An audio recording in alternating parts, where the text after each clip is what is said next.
Welcome to the Greg's Garage Pod with co-host Jason Pridmore. I'm Greg White, and somewhere in some part of the western side of the United States is Jason Pridmore. Hello, are you there? Hello. G-Dub, I'm here. I'm in a hotel, but I'm here. So gotta make this happen. I'm in Nevada. Part of the country? Yeah, I'm over by Reno.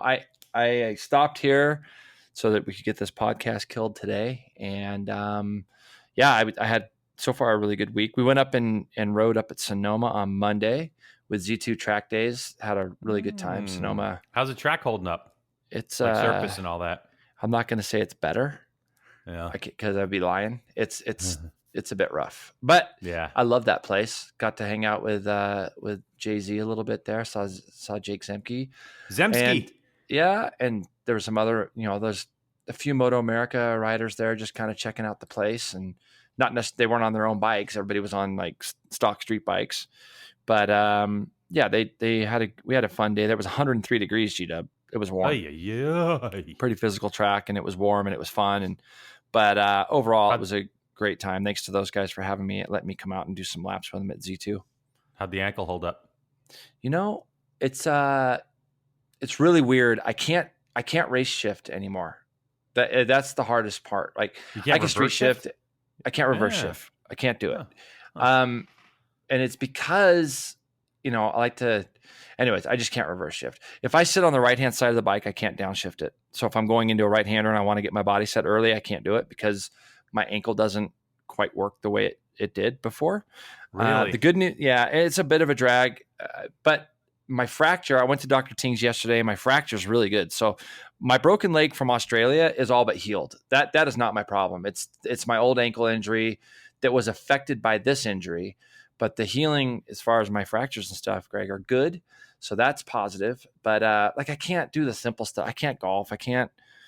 Walking's hurting me. We're looking at some possible options into some things. So we'll see what the future holds, but I'm going to start cycling and just seeing if I can get my leg strength built up now that I can really start doing some of that lower impact stuff that I know is good for it. So we'll see how it goes. So you're saying that when you go into a right-hand corner, you set up early. You can't do that now. Is that what you're telling me? I can do that, but I have to street shift. So I can put my foot on top of the shifter and I can go down, but I can't pull back on the shifter with my butt off the right-hand side of the seat. So all those people out there that, that know that they got to get their bodies set early and stuff and they say, Jay, it's impossible. It's like, I can relate to it, but mine's really because of my physical. It's just because of my ankle. I just can't get my foot under the lever because it's too painful when I'm sitting on the right-hand side of the seat. Yeah, I get it. And so that's really what it is. But that's the least of my worries. When I rode for Attack a long time ago, I used to race shift the 1,000 and I'd street shift my 600 on the same weekend because the more shifts I had to do, the harder it was. So for the 600, I would just street shift that. It doesn't bother me either way. It doesn't bother me, but that's the one downside. I can't. But it's pretty weird. I can't do that, Jay. As soon as I go into race mode, like if I go chase someone down, I automatically go to reverse shifting, and I will just pop, if I street shift. So it's that's it. But you only do it once, G-Dub. Oh, until the motor blows. You only do it once, and then you go, okay, I can't do that anymore. And I think that our listeners are stoked to hear that you have a race mode. When you have your race mode, that's great. I love it. You're such a douche. All right, thank you very much. I really appreciate that. No, interesting though, because I know I'm an advocate of setting up early to a corner too, and I was just curious if you had to just abandon that whole thing and how weird it would feel to go into a corner sitting straight up. You and I have talked about before, roll off downshift brake. Right, roll off downshift brake, get your body set up way early. First. That's already done and dusted. Then you roll off, you downshift, you brake. A lot of people roll off brake, then they downshift, then they get their body off. It's just a lot of stuff to do in a different order that I like to do it in. So yeah, and being able to explain what you just did in detail is a whole nother podcast of why it's done a certain way. But I always tell fans, if you're going to go watch and you watch guys come up over turn one at Laguna Seca, just listen to how quick the downshifts are getting done. There's no hesitation between the roll off, and then there's not a lot of coasting. There's no big long coasting period. You got to get them done. You got to get them done early. And the faster riders, they have to get them done quicker because they're rolling off that much closer to the corner. So for me, when I started coming back and riding, I had to do exactly what you said. Once I realized I couldn't really back shift the way I wanted to with race shift, once I realized that, I was sitting in the middle of the seat and I could not believe how fast everything was coming at me because I couldn't get myself set. So years and years of practicing kind of the right things for myself, once just one little thing got tweaked where I couldn't get my butt, say 6 inches to the right of where I'd like it to be before I roll off the throttle. It's amazing how quick things happen and how late you feel to the game by the time you get to the corner. So yeah, I always like to get my body set as early as I can. And right now it's a little bit harder. I wouldn't say it's really slowed me down at all as far as being on the track, but and I'm glad I was able to kind of figure out. It made me really appreciate like Jules Clazel shifting on the right side of the bike now in World Supersport. Like he's abandoned the left side of the bike because his leg is that bad. Yeah. And so he does all his shifting on the right side of the bike now. And that would be a whole nother element to get used to. Unbelievable. It is what it is. You know, there's a lot of people out there a lot worse off than I am. I'm lucky no. I get doing that. what I I'm get doing. that. I get that. But all right. Speaking of worse off, did you get a chance to watch World Superbike stuff this weekend as we roll into Loved it. Yeah. Before we, obviously I know you're going to give results and things like that, but yeah, the whole weekend was an entertaining weekend in World Superbike for me.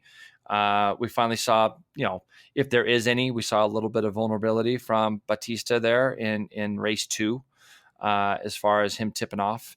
I think it opened up the category for a lot of guys to try to go for a win. But why don't you rip us through the results real quick, as I know you probably can. And I think we saw the Yamahas real close this weekend, which was good as well. Yeah, right before we get into the results, Jay, I forgot. Let me make a quick announcement that you and I are going to be doing a live video podcast from MotoAmerica / World Superbike Laguna Seca weekend coming up July 12th, Friday at around 4:30 p.m. local is what we're talking about. And it'll be broadcast on MotoAmerica Live Plus app. So it'll be probably about an hour long. We're going to have a couple guests in there. We'll be talking. And so you'll get to see us do that deal if you have the MotoAmerica Live Plus app. If not, you can buy it. You can even buy it for one weekend if you want. And I think we'll get that video, and later we'll upload it to the Greg's Garage YouTube channel. So a little bit. All right. So let's get into World Superbike. They visited Spain, Jerez in Spain for the Cherubi's Spanish round. And in race number 1, it was Alvaro Bautista, who won by 7 seconds over Michael Vandermark, who had a stellar weekend. Marco Melandri in 3rd, Jonathan Rea in 4th, Razgatlioglu, Toprak in 5th, which was, he was riding great all weekend. I think really good. Yeah, really good. Sykes Davis in 7th, bit of a disappointment. Cortese, Haslam, Rinaldi, Ryderberger, and on back through the field. Only Torres and Takahashi on the Moriwaki bike, who's a fill-in rider. They weren't classified. Then you have that shortened Super Pole race. Bautista again by 2.7 over Vandermark and Melandri, Ray, Sykes. So very similar results. Then all of a sudden you had race number 2, and out front was starting to break away Bautista, and he chucked it down the road. But we're going to get back to that, Jason, because that was a really weird crash. Like the story, I watched it 50 times. Anyway, Michael Vandermark ended up winning. Then it was Ray, and then Razgatlioglu. Okay. And then Rinaldi finishes 4th. Great result for him. Haslam, Cortese, because you had Melandri out, Chaz Davis out, Bautista out. And it was just, race 2 was just a tremendous ruckus. So do you want to gloss over races 1 and the Super Pole race because it was kind of standard stuff, or what do you want to do? Well, when you look at the results, don't really tell everything. Michael Vandermark, people are going to look at that race 2 win as a result of other guys having issues. That couldn't be further from the truth. He was running winner's pace from the day before. He showed a lot of pace all weekend. And he had a tremendous weekend. But if we go back to race 1, I think that the big talking point will be the confrontation, the collision between Jonathan Rea and Alex Lowe's. Of course, Greg, my phone blew up. All my friends and people around that know me, and even a couple of my Instagram feeds and things were blowing up because they know that I'm close with Alex, and they were curious of what I thought of the whole situation. Try to describe what happened for those that didn't see it. Well, basically, as we know, Jerez is a track where We've seen a lot of last lap confrontations come down to the last corner. Obviously, the first one was the famous one between Rossi and Gibernau. And then we had Marquez and Lorenzo a couple years later. And then now we've got the one between Jonathan Rea and Alex Lowes. And I think that a lot of people thought that basically Rea made a last chance gasp down the inside of Alex in the last corner. And there was just no room. And he smacked Alex and hit him. And I'll get back to that in a second. I think in a lot of our race calls and things, I want to stay consistent with what I see always. And because Alex is a friend, and obviously we've had Jonathan Rea on this podcast a number of times. When I sit back and I look at it, number one, to me, it's a race incident. There's no question about it. Jonathan Rea is a 4-time world champion. He's not known as being a dirty rider. You don't see people talking about Jonathan Rea and saying the guy's unclean, he's dirty. You don't get to be a 4-time champion by being that way. And you talk about Alex Lowes, who rode tremendous all weekend. Him and Jonathan got into a big fight after Vandermark cleared off and had a pretty clear second place locked up. Those two got into a pretty fierce battle. And if you watch that crash over and over like I did, the couple things that I noticed, number one, Alex went in there a little bit tighter. So it wasn't like the door had been left open. And Jonathan, he's going to take a chance. That's what racers do. Like people, it's so easy to sit back and go, well, why did he do this? And why didn't he do that? It's a racing incident. He went for a gap. If you went and you talked to Alex Lowes, he has gone for gaps himself as well. Now, the difference between this one, Greg, to me, than the other two that I mentioned before in MotoGP, this one happened a lot later into the corner. So Jonathan had kind of committed and got himself into a spot where all of a sudden that door was closing. That's called a mistake. He's human. That's what people do. We make mistakes. It's not like he ran off in there and was purposely trying to run into Alex. There's a lot of emotion that comes along with racing. It's last corner, last lap. That racers are going for it. I don't ever want to lose sight that as racers, that's what they do. There was nothing reckless about what he did. He just screwed up. And you could see the remorse that he had. I'm sure you watched it, right? Oh, you watched yeah. That you could see the remorse that he had. Like you could right see away. how bummed he was about right it away. immediately. Yeah. And he apologized. And it's for me, the guy comes out, says he wishes it hadn't happened. He did admit that it felt like it was a racing incident himself, as I see it. I felt horrendous for Alex. He rode far too well to get no result. Oh, especially when his hand came out of that glove. That really, like, I was like, oh man. And his hand, I don't know if you talked to him about if there's any injury, but his hand did hit the asphalt moving. So I don't know if he got a little road rash on there. But he's doing good. I mean, I'm very, very fortunate that I get to, almost on the daily, Alex and I are going back and forth just about everything. Mostly golf, but course, right? We go back and forth about a lot of things. And of course I was concerned for him, but I just didn't, it's so easy. We go on and on about this, about hating champions and this and that. I mean, look, at the end of the day, I just looked at Jonathan Rea and I thought the guy come out and he admit that he made a mistake. He apologized abundance of times. It seemed to me in some of the stuff that I've read from Alex and in his text messages back and forth to me is like, Jay, it's over. I'm not even worried about it. It happens. I'm moving forward. Mazzano's next. I can hardly wait to get on the bike. And he's telling me that. That's not like a public statement that he has come out and said the exact same things in the public. He did in an interview. But that's generally how Alex feels. Like Alex is like, hey, we're moving on. We're past it. It was a horrendous weekend for the guy. It's the worst weekend Alex has had. He's ridden really amazing all year long. He took a big hit in the points, but he's still staying very positive and moving forward with his team. He's got obviously with Vandermark winning, we know that the Yamaha and Alex have been the two guys that have been the guys at the forefront of that program this year, putting it on the podium and so on. As has Melandri's done that a couple times as well. But the incident got blown way too far out of proportion. And I think my biggest concern with everything is I just get so tired of race direction getting involved with everything. Should a penalty have been imposed? Sure. I think a penalty should have been imposed. To dock the guy a place and put him on the back of the grid, I think one or the other would have been sufficient enough. I don't think this is a case where he's a multiple time offender or something like that. And that's just my opinion. I hated that it happened for both those guys because they both were riding hard and they both had to go. And that's how I see it. What's your view on it? Am I way off here? Not in my opinion. I mean, I think first and foremost, there are people that want to generate headlines to get hits on their websites and do all those kinds of things. But when it comes down to it, I wasn't in Jonathan Ray's head. I wasn't in Alex Lowes' head. I wasn't on the track. I wasn't at the controls of the motorcycle. I'm just out here going like, I saw what I saw, and it looked to me like a racing incident, and it looked to me like a mistake from Jonathan Ray. And I actually really appreciate the way Alex Lowes is handling it, because he has said in an interview on WorldSBK.com, yeah, okay, it's done and dusted. I'm looking forward. I'm moving forward. And I also agree with you on the penalty situation. I think a double penalty of dropping one position and starting from the back of the grid. What message are you trying to send to Jonathan Ray is my question. And what message are you trying to send to the rest of the field? My concern is that we're getting to the point where you go, okay, we're called motorcycle racing, but everybody's got to just be careful. Be nice, be careful. Don't touch anyone. Don't make any aggressive moves. And that to me is like, really? But again, I could be misreading it. It's just a different part of it. I don't know. Did you hear or see anything about Formula One this weekend, by the way? Greg, I gave up on it. I tried to watch Formula One this year. I really made an effort.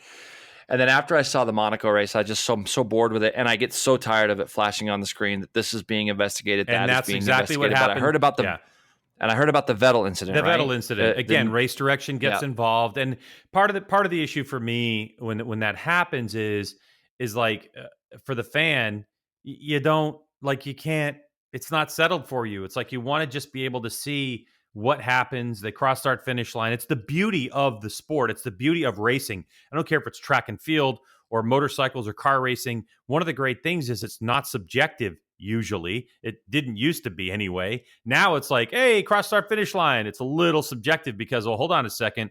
We've got to make sure that everybody played nice. We've got to make sure you don't cross a line and use too much racetrack. We've got to make sure that, you pass your drug test, which are all good things. I get it. You set those rules, but it just takes away that like finality of the checkered flag sometimes. And I'm just like, it just wears me out a bit, and so it's like, come on.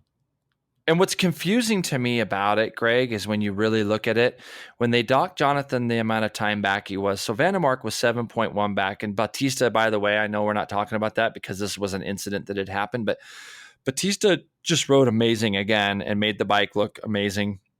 But Van der Mark did a good job getting himself up. Originally, Jonathan Ray had a pretty big gap on Van der Mark and Alex. And Van der Mark got past Alex and he caught Ray, dragged Alex up with him.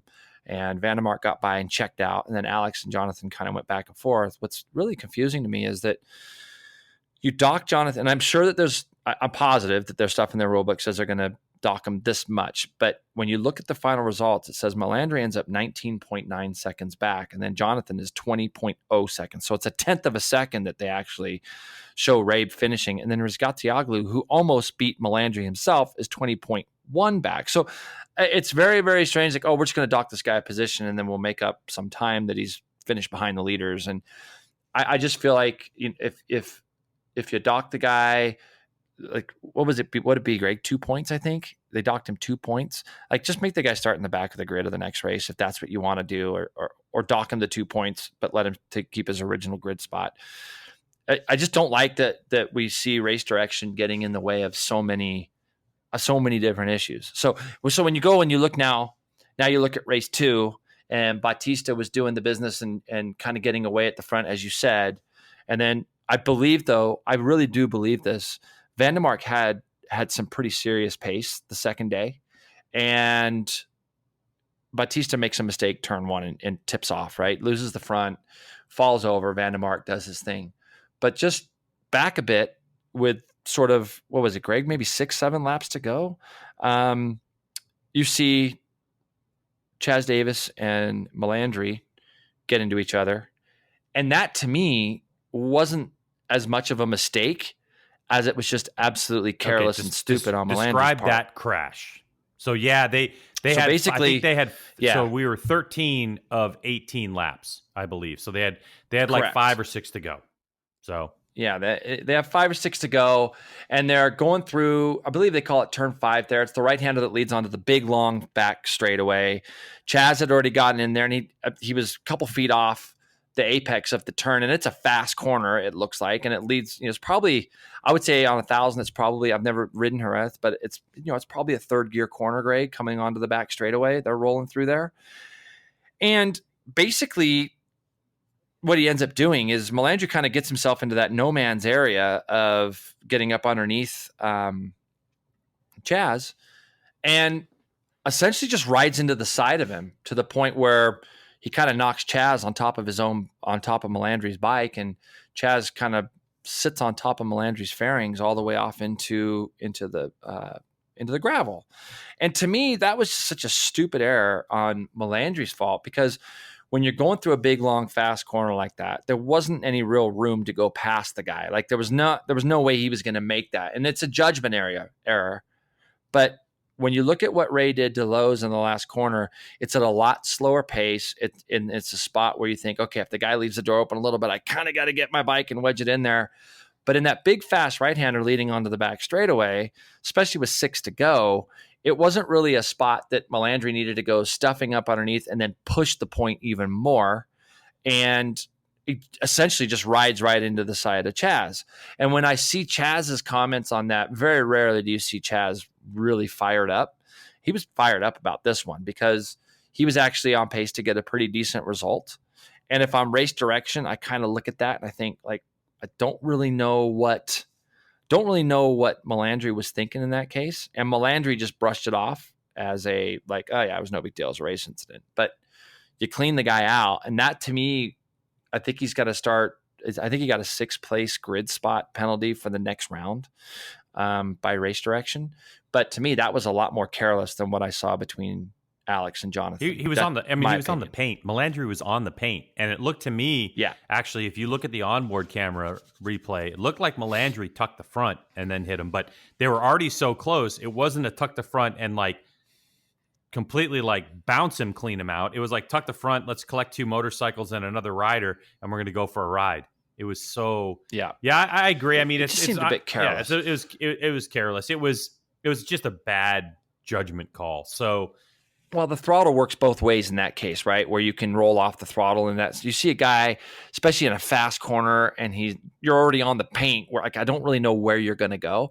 And when you see like a guy who's he's a world champion, he's won multiple races, and you see that kind of stuff, I've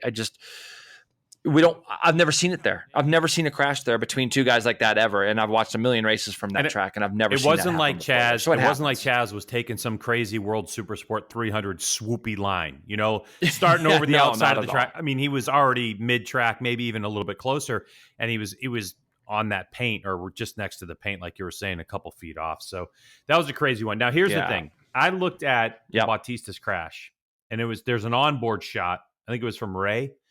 I think it was who was in second place at the time. Okay. I haven't seen that one. Dude, I watched it a million times. A million, listen to me. Like legitimately, a bunch. Legitimately 22 times. Okay. He bends it into the corner, and there is this massive black stripe coming off that I think is the rear tire. Interesting. And I mean, it is early. And I'm like, what? Really early, wasn't it? And I'm like, what is going on there? Now, he brings the bike back into the pits, and then he goes back out onto the racetrack for a little while, I think. Didn't he? Yeah, no, he went back out for sure. Yeah, he went out. He pulled in. He wasn't classified, but I think it was so weird because he wasn't like he was at full lean angle.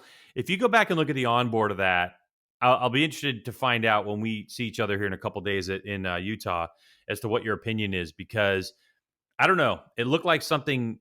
It just didn't. It wasn't a Melandri. Just weird. It wasn't a Bautista type of crash all of a sudden out of the clear blue sky. Now the question becomes, Jay, right? Is we know Bautista, it has had a history of being a crash fest. So I think there's some people going, "Oh, is this the beginning of it? Is this going to be the start of it?" But I don't think so. I mean, I just think that he is able to run a comfortable pace. Now, just to go back to what you're saying, so Bautista made it about half race distance. And Bautista's... Yeah, like 9 laps. Yeah, 9 laps, right? And his fastest lap was a 140.1.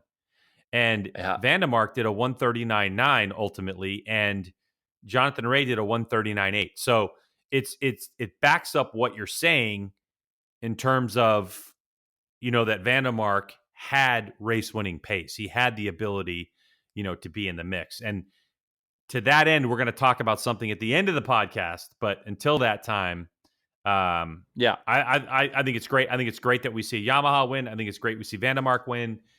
So we've had only 3 different race winners this season. Is that right?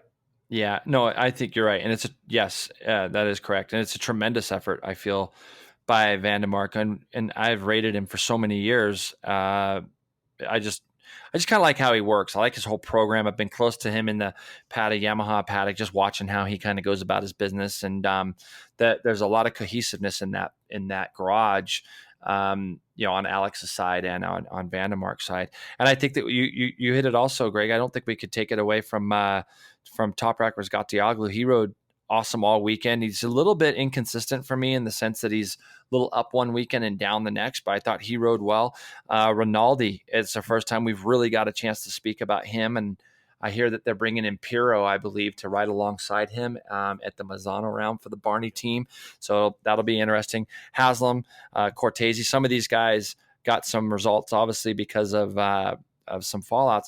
I mean, Tom Sykes, it just seems like they've got some tracks with the BMW struggles, and they've talked about adding a little bit of power to that bike. And since then, we haven't really seen him be able to put a real solid race together in that top 5, let's just say. But I think World Superbike, I agree with you too on the Bautista comment. I'm not ready to sit there and say, oh, this is him. I mean, the guy's allowed to make a mistake. And he's still 41 points adrift in the championship right now. So is that what it is right now? Yeah, I don't have that pulled up. So yeah, is it Bautista Ray still probably? Yeah, it's 300 points for Bautista and then 259 for Jonathan Ray. Then you go to Vandermark at 188. So right now it is a 2-horse race, and if you just want to make it competitive anyway, No, I agree. And now I got it pulled up. Yeah. So Alex took a pretty big hit this weekend, and Haslam is 5th behind the 2 Paddy Yamahas. But I think that Bautista, and like you say, Greg, something fluky may happen. And maybe, looking back on it, Greg, that might have been why they sent him back out. I mean, who knows, right? Because when I saw him going back out, I was like, why are they sending him back out? That makes no sense to me when you are multiple laps down, you're leading the world championship. But maybe there was something that they tried for race 2, Greg, or it's hard to say, but maybe that's why they had sent him back out. Something looked really funny to me and on the onboard. And I was like, why is there in a corner like this? Was he stomping on the rear brake? Like, it almost looked like something weird happened. Like the brake locked, the transmission had electron. I have no idea. It was just strange, huh? It was strange. And then down he goes. So. Yeah, well, I think the next round's going to be at Mazzano. Teams tested there not that long ago, so hopefully we'll see another great race. And I know that there were some people's battered and bruised a little bit after Jerez. But I thought it was a good weekend. I thought it was a fun weekend of racing. And speaking of which, Greg, I don't know if you caught it, but the World Supersport race sometimes can be a yawner in between 2 teammates. Both Caricasulo and Krumanacher, they finished 1-2 again, but that doesn't really tell the story. I thought it was a tremendous race. Great race. You saw it? Okay. Mm-hmm. So it was Caricasulo, Krumanacher, Cluzel. Gradinger finishes 4th. DeRosa at 5th on the MV Augusta. That was the first non-Yamaha in the top, obviously in the top 4, so he finishes 5th. Then you had the Pachetti Kawasaki's of Mahias and Akubu. Now Mahias, being a former world champion, he only ended up 5.1 back. He led the race at points. He clawed his way back into the lead group at points. And then you got Akubo, like I said, 7th. Vinales, Pirolari on the other GMT 94, Cluzel's teammate, ends up 9th. Sebastian on the first Honda is 10th, and then on back, Maria Herrera scores points, finishing 14th. She was fast all weekend. Obviously a track that she's probably got some time at. So great to see Maria Herrera getting some points there in 14th, and what I think is actually really competitive this year. Caricasulo just looked like the pace of the race was pretty intense the whole time. There were 6 guys at it, but once Caricasulo looked like he had kind of made that plan to get the lead, he just kind of did it with authority and checked out. Yeah, he did. I think that there was plenty of pace for a couple of reasons. One is Jerez was newly paved, so I think that riders had a good feel. Like, Jason, when you take bumps out of a racetrack, it really allows you to focus a little bit more on something else, doesn't it?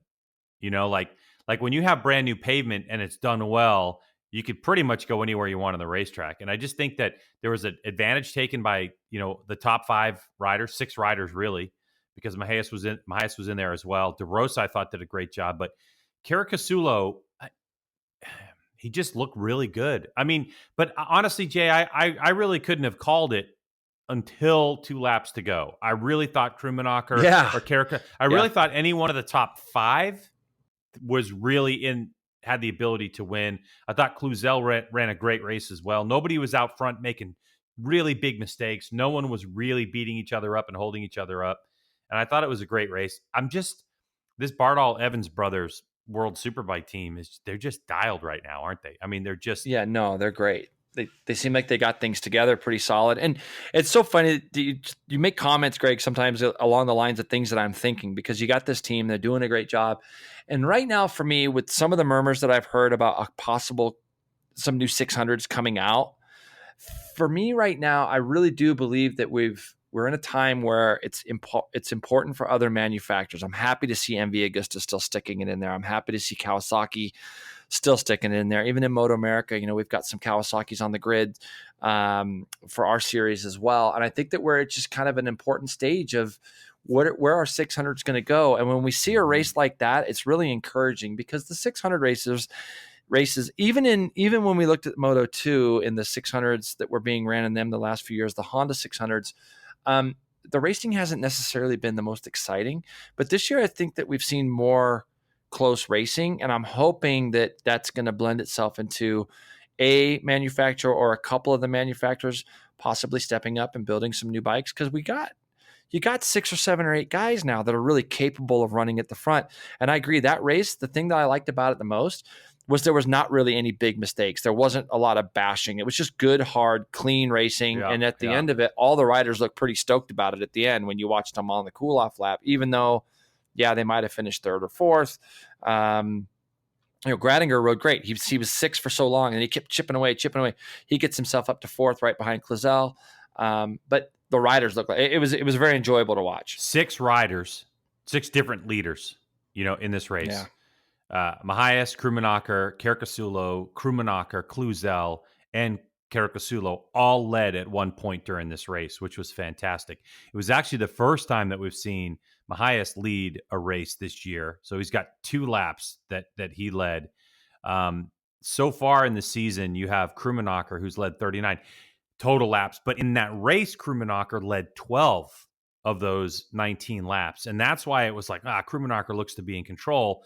And the race winner, Caricasulo, he only led a total of 4 laps. So, but it was like once he got clear with 2 laps to go or 3 laps to go, he really put his head down, Caricasulo did, and he snapped the rest of the field. So I think really props to Caricasulo, because he seemed to play the strategy just right. There was a bit of an unknown of race distance with the tires and the surface, but it looks like however they resurfaced Jerez, they did a great job, because there wasn't a tremendous amount of movement that I saw. There was normal movement, but it didn't look like anybody was like spinning and going all kinds of crazy and all that, all that kind of stuff. Because Caricasulo kind of Krummenacher, because you're exactly right. We've seen Krummenacher kind of hound the leader and then make a big bid at the end. And this time it looked like Caricasulo did. And it was an important win for him, Greg, because to keep himself kind of in touch, that 5 points is a big difference in the championship. And there's a new race fastest lap record, which is a 142.532 by Caricasulo, and he did it on the last lap, Jay.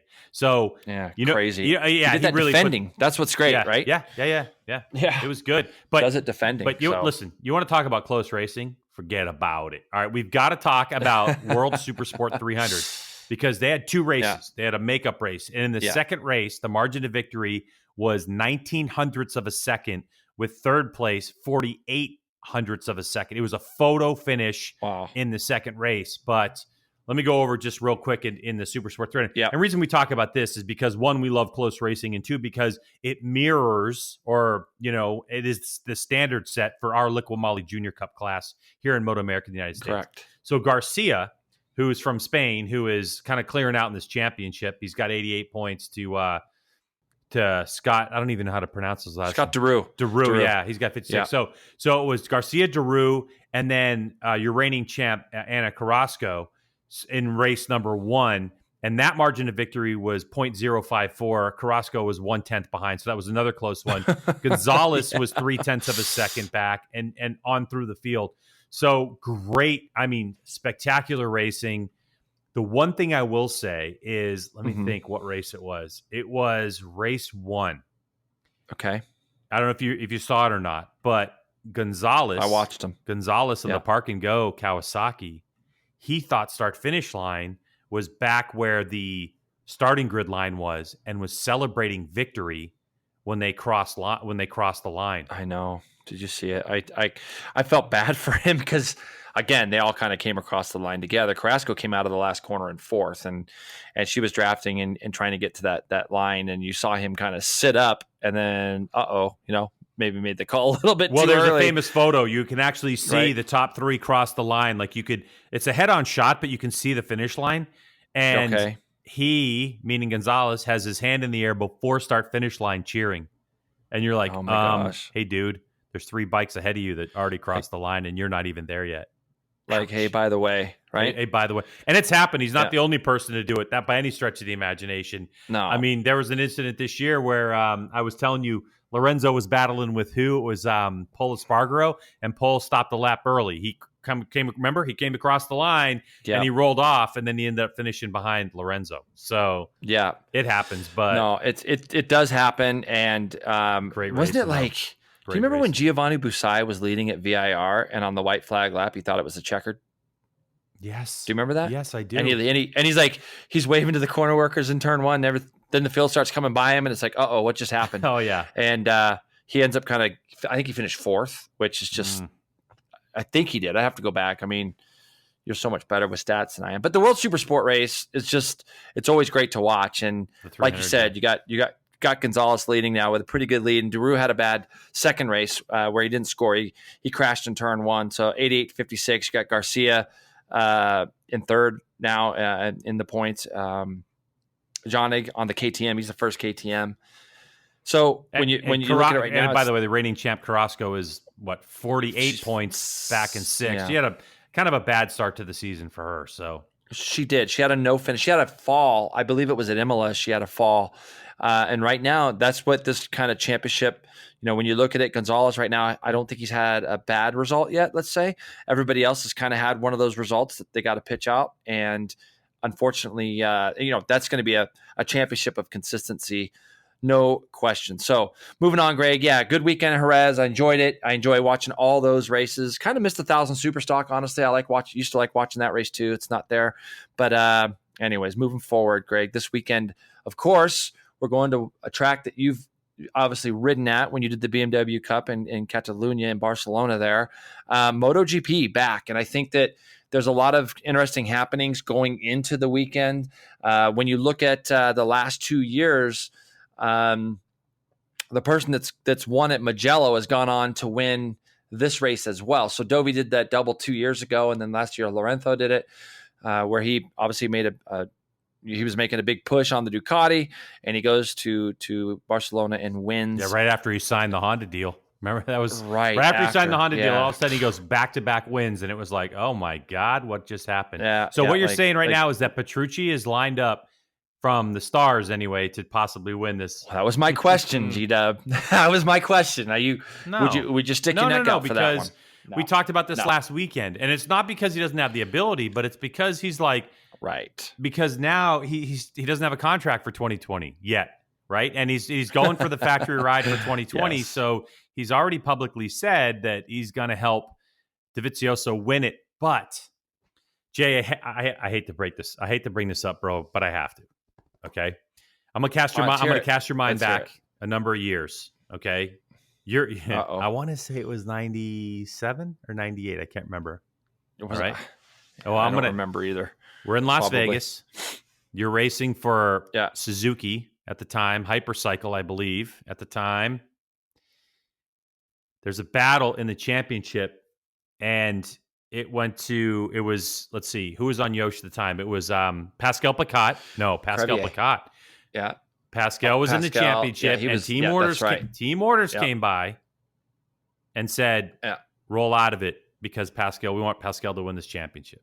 All right, tell me when I'm wrong. Yeah. All right. So you check out. Yeah. Now, for those out there who don't know, one of the blemishes on Jason Pridmore's record is he doesn't have a 600 Supersport win in his career. One of the many.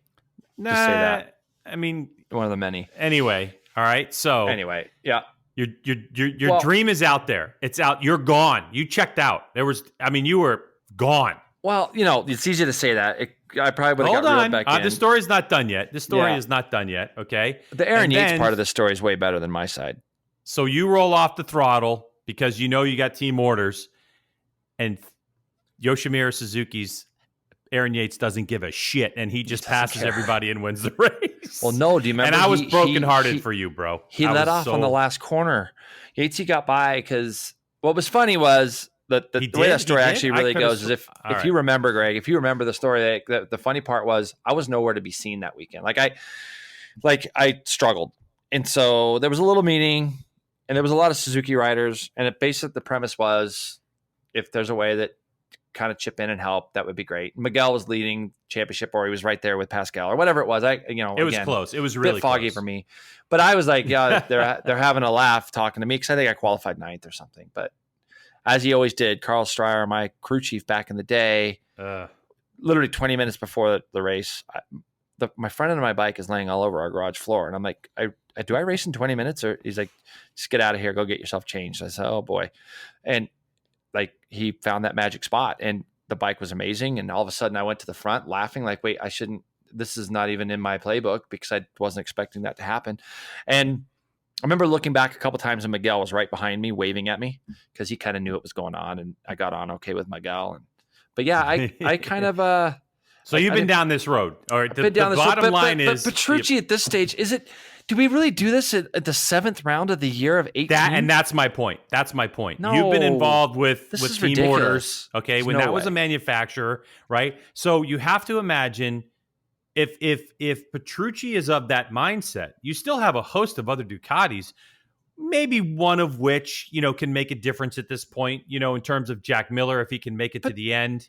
But what happens if Miller? What happens if Petrucci does that? Miller beats him the next 2 rounds. Then what are you going to read? Oh, Miller's on for the factory ride. I just think it's such crap. I think just race.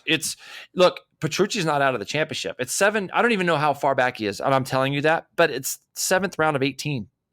Isn't it? Am I right on that? Is it 7th round coming up? Yeah, 7th round. So we're on the 7th round of 18. There's zero chance, especially if I'm a rider. I'm not going to be like, oh yeah, I'm backing off to let Dovi win. It's not happening because I've proven that I can win a Grand Prix, and I've proven that I can beat the 2 best guys that everybody's we're not in Formula One yet, are we, G-Dub? Where it's already preconceived of if you sign a contract, you got to let that guy win. Stop. I can't imagine Lorenzo signing on with Honda and them saying, okay, look, if everything's going great and you're ripping, which he's not, but if he was, hey, you got to let Mark win. Zero chance. Zero. None. No. I just think that there's for me, I think it's going to be another close race. I know we're going to get great racing. I think that what's going to happen with Rossi this weekend. Does he come back strong? I mean, he just went to the race I think that he loves the most, and it was just garbage. And I think, how does he bounce back? Is Quartararo going to be able to show the pace in a race that he's shown in qualifying and that he showed when his bike actually broke a couple rounds back? The shifter, poor guy. So, I mean, there's so much stuff. We could do a whole show just on the lead up to these MotoGP races because there's so much good stuff. So much good stuff that you can talk about. And it's Alex Marquez, does he go win his 3rd race in a row? Is he really starting to prove himself? Because he's going to throw his name in a hat on a MotoGP ride next year. Are we finally going to have a repeat winner in Moto3, which we haven't seen in 12 rounds? It's insane. Right? I mean, yep. But going back to MotoGP, Jay, the one thing that having ridden that track, it's got a couple of different characteristics. Number one, if you've ever played it on a video game, you don't actually get the sensation of elevation change. It's quite spectacular. Oh, is that right? The track is, yeah. And it's a little different from how I raced it. They've done a couple configuration changes, but it's not dramatically different. But it's got a lot of elevation, but it's that run onto the front straightaway, and you will see top speeds that will rival the fastest because it's actually not only do you come out from a very fast corner onto the front straightaway, and it's an extremely long front straightaway, but it's also a run downhill. Yep. So you actually, it's the opposite of what we have at Road America. Well, I mean, you come over the crest of the hill and you run down Road America Hill too, but so it's got those characteristics where it rewards a really good handling motorcycle. And so that's key. And I'm looking right now at Alex Rins. Mm-hmm. Okay. And I have Alex in mind, but I think what you're going to see is an Alex Rins who's going to be able to start catching up, say by turn 3, and then he's going to be right on him on the last corner. And start finish line is it's pretty short out of there, isn't it? Close. It's really close. But you're going to see a Rins having to work double time because you're going to see a Ducati and a Honda, by the way, jackrabbit down to the first corner. Yeah, which is really a very technical and gnarly corner. Is it easy to pass? Is it easy to pass there, or like it's easy? It's easy to looks like it's got quite a few passing spots, right? Right. It's easy to pass there, I guess. But turn 1 gets tricky because it's a right-left kind of a combo, and you really have to control your speed. So in a way, even though the width of the track stays the same, it becomes really tight, like in order to pull a move off in turn 1. You can control the pace. So if you can get it down to the second apex, like you get it turned right into the first corner, if you can get it controlled to the next left-hander, you can kind of control the pace and park people a little bit. But then you got to run up a hill under a bridge, and that's another passing spot. So it should be good racing. I'm really interested to see how the Suzuki is going to handle this particular racetrack because of the characteristics, because of the high speed. But because of where start-finish line's located, I'm going to give Rins a chance to win this one. I love that. Yeah, I agree with you. I think, and it's a track that seems like it flows a little. It seems like it flows fairly nicely. The one thing I always find funny about this track is that it never really seems like it's on top of the riders' favorites. I think that it's become a little bit too Formula One-y for some of them, and some of the stuff that they've had to do. Unfortunately, I mean, I think it was maybe 3 years ago, sadly, that we lost Louis Salam there in a bad accident, and I think that they've got that other chicane that they've used or tried to use in the past, where the MotoGP bikes. Remember that weekend they actually made them use the Formula One part of that track. So I think that you're exactly right, but I never really hear the riders say that like this is one of their favorite places to go. But I think that the racing again will be tremendous here, and I agree with you on the Rins thing. I think that he's kind of shown himself to be up front everywhere this year, other than France, I believe, was where he ended up 11th. But I'm fired up. I think it's going to be another solid weekend, and it makes it hard for you and I because you and I are, we're working on the weekend at MotoAmerica, and we're constantly coming into the booth, and or at least I am trying not to find out the results and seeing what happens. So yeah, it's hard. It's hard. Yeah, I don't care. I only care that you care. But and also, by the way, it'll be a full field. Greg. Very sweet of you. Yeah. That's me. I'm a giver. Yeah. It'll be a full field of 24 riders in MotoGP because you have 2 wild cards. So you have Bradley Smith coming in with the Aprilia, and you have Sylvain Guidugli that'll be on the Suzuki. So of those 2 riders, who you picking to have a better result? Well, don't forget who listens to this podcast, pal. I love Bradley. I do, but I just don't think the Aprilia is there. I think, I'm going to just say, I think Bradley's better than Sylvain. I do, but I think that the Suzuki's better than the Aprilia, and it just depends on if it just depends. It goes into my. There have been some tests. Yeah, I know. There have been some tests that where Bradley's is faster than Sylvain. So I'm just I'm armed with that knowledge. So I'm going to say Bradley over the 38 over the 50 is what I'm going to say for this weekend. That's what I would love to see. But I don't want to see them battling back where, back. I want to see them, if they could be in the back end of the points, I think that would be great for Bradley to be in the back end of the points. And, but I mean, I saw that Pedrosa tested the KTM as well. So are the KTMs going to make any steps? I mean, right now, and this is for another podcast, but we've read the same things, you and I, about the idea that Honda's making an attempt to go after, you said it in the podcast last week, they're making an attempt to go after Zarco. My thought right now is Zarco's doing everything he can to get away from where he's at. And you'll see how desperate he really is if he decides to go sign up for World Superbike on the factory Honda, if that was the case. But there's just a lot of moving bits right now in MotoGP. It keeps it very intriguing for us. Very, Very So, intriguing. yeah. All right, you ready to Gonna be move a good on? weekend. Want to move on a little Let's bit? do it. All right. Yep. So what I want to do now, Jay, is let's just talk about just some stuff, some other stuff. Just a quick update. Yeah. I want to give you. Number one is that we had talked about Justin Cooper's protest of Adam Cianciarulo in that kind of off-track thing that Cianciarulo did in the Lucas Oil Pro Motocross Series.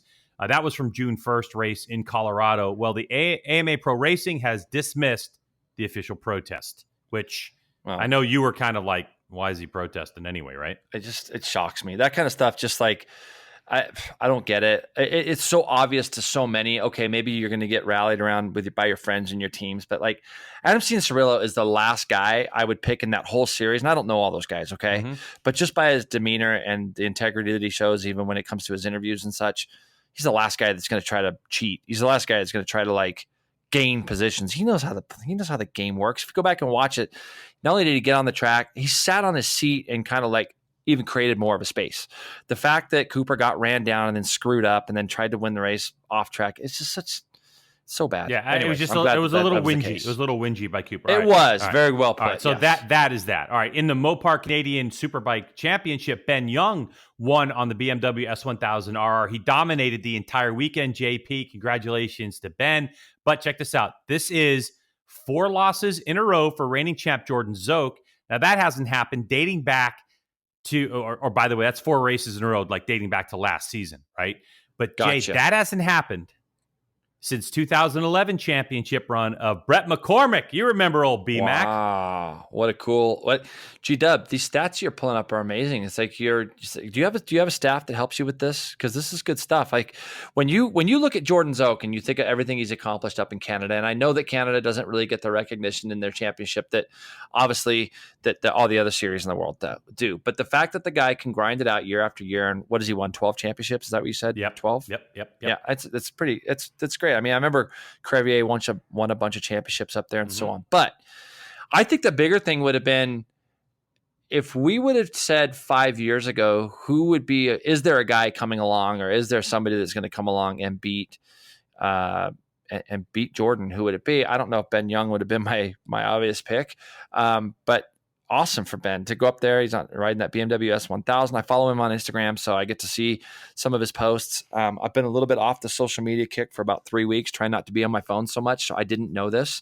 But yeah, of course we remember Brett McCormick. Brett won the championship up there, and then when Aaron Yates got hurt at Fontana, the Jordan Racing team drafted Brett in to come and ride for them. And this was a kid that he kind of came along at the wrong time. Yeah, I think. He did. Yeah. He got pushed into that seat at Jordan. When I say he got pushed, obviously he didn't get pushed into it, but he got that seat, showed some promise, had a couple big accidents. You know, the incredible thing about Brett that people don't remember is that I think he finished 5th in his last World Superbike race. I believe it was in Portugal. He'll probably correct me if I'm wrong, but I believe it was Portugal. But a tremendous talent that has since gone on and graduated college and still rides a lot of motocross. So that's a cool name from the past you brought up. Yep. All right, how about this one? Australian motorcycle racer Ant West has announced his retirement on Facebook. That was June 7th, a couple days ago. Now, that post started with an FU to the FIM. He's been in a battle with the FIM sometime over some positive drug test stuff. It's really worth a read on Facebook. You go to facebook.com/AntWest13. Super bummed to see him go out like that, but kind of understand where he's coming from too. Loved that dude when he raced, you know? Listen, I read, I was it a couple of months ago that I read something that he wrote, and I think I said, Greg, you got to go read this. I can't remember, but yeah. Okay, it was the whole story. So when I read everything. that, it's a pretty interesting story, and it's one that maybe will catch your attention.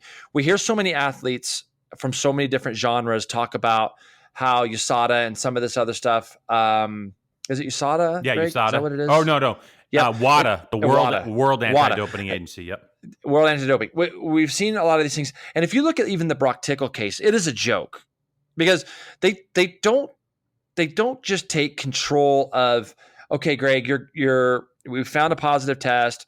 All of a sudden now it takes 2 years for them to even kind of reopen your case and check some things. In the case of Anthony West, when I read this story about him, Basically anywhere he has gone to race in the world after he was eliminated from last year. It was at the French round at Magny-Cours. I was there, and I had read that he had been tested positive for something. And as is normally the case, it was something which in my eyes would seem completely ridiculous. At this day and age, you can't really put anything in your body anymore. It seems. There was a Norwegian cross-country skier who she was just like this dominant force in Norway. And Caroline was telling me, Olsen was telling me that she used a lip balm that had something in it, and she was banned for 2 years. Anyways, where I'm going with this is there definitely seems to be some legitimacy here for Anthony. He had been racing in the Brazilian Superbike Championship this year and the FIM even went after him there, even though he was legal to race there. And it's a really, really interesting read if you get 10 minutes and you can read about the Anthony West story for sure. And it's good that you brought it up, Greg. Thanks, Jay. All right, that means it's time for our quick shift segment presented by ARAI Helmets. You know, Jay, for 3 generations, ARAI has been making some of the world's best helmets. And of course, ARAI helmets meet all safety standards, but they also pride themselves on a blend of engineering, tech, and human craftsmanship that makes an ARAI helmet fit better and feel better, which also protects you better. Your head is worth the best. Go visit ARAIAmericas.com for more information on tech, fit, and of course, whatever paint job you want. ARAIAmericas.com, because you owe it to you. All right, Jay, I've talked about this before. Quick shift, little 60-second deal once I get the question out, because this next one's pretty long, and then I'm going to go, and then we're going to stop talking, theoretically. All right, so here's the thing.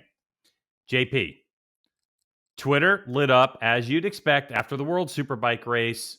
There was one that stood out, though, and it was from Corsa de Moto, which is an Italian, which is like an Italian magazine, I think, and it was in Italian, but it translated to this, quote, Michael van der Mark took off with the evolved Yamaha. And then it had in parentheses, Jay, it said, from Marco Melandri. And then it went on to like quote van der Mark after the race. Who cares about all that stuff? But then van der Mark replied with a tweet that went like this, quote, what a great weekend for all Yamahas. They did great at Jerez.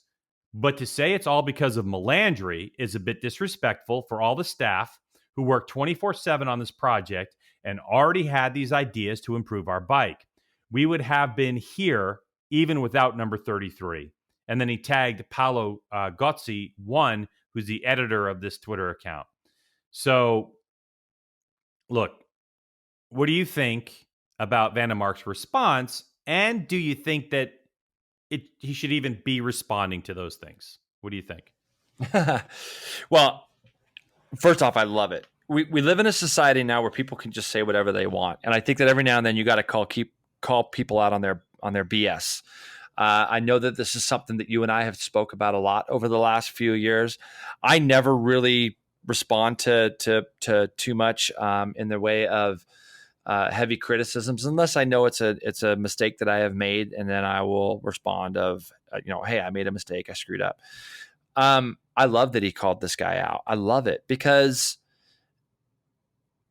I just don't feel that people should be allowed to say whatever they think without really knowing the facts and without really knowing what's going on. When you think about the amount of testing and time, van der Mark probably had some opportunities to go to some other teams possibly. Oh, he did. And he stayed with Yamaha. And he stayed there because of the family of people that he's got at Pata Yamaha and the crew and all the things that he's got there. Let's not forget this guy's won the Suzuka 8-hour 3 or 4 times now, and a couple like last 2 years with Yamaha. To sit there and think that Melandri is the reason why these guys are doing well, and I think that a biased Italian reporter coming out and writing something like that, is crap. I'm Italian right? myself, half Italian. I totally get it. Yeah. I totally get it. But I love the fact that he called him out, and I think he was great to respond. So Andrea Dovizioso raced a Ducati-sponsored Audi RS5 in the DTM series, Greg. He finished 12th in the race out of 18 around Misano in a car. Do you think it's a good idea to have Dovi racing in the middle of the season? I don't know, dude. I mean, that always kind of makes me a little bit nervous. I get it's a car, it's safety, but it's still 600-plus horsepower in that RS5. So, I mean, good PR move, I guess. But if you're really, I got a better question for you. Yeah. I'll set it up even better for you. Yeah. Would you rather be Ducati and have Dovi racing an Audi RS5 in the DTM series, or would you rather be Honda and watching Marquez jumping huge jumps and overlanding them and landing on the flats?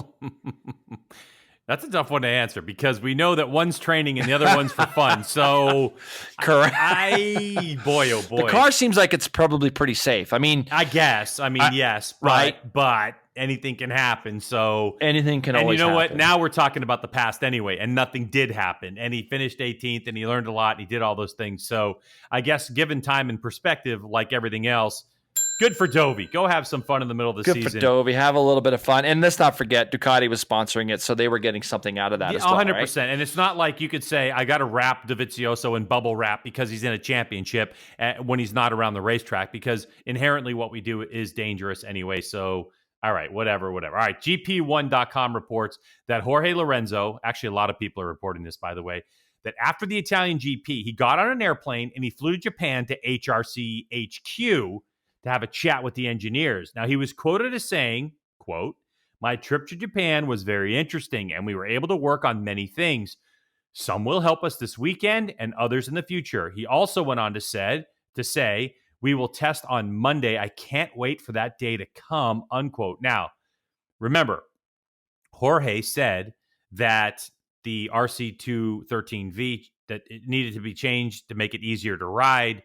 So does Crutchlow. And Marquez said in Mugello, Jason, quote, "Before requesting something, stay up front."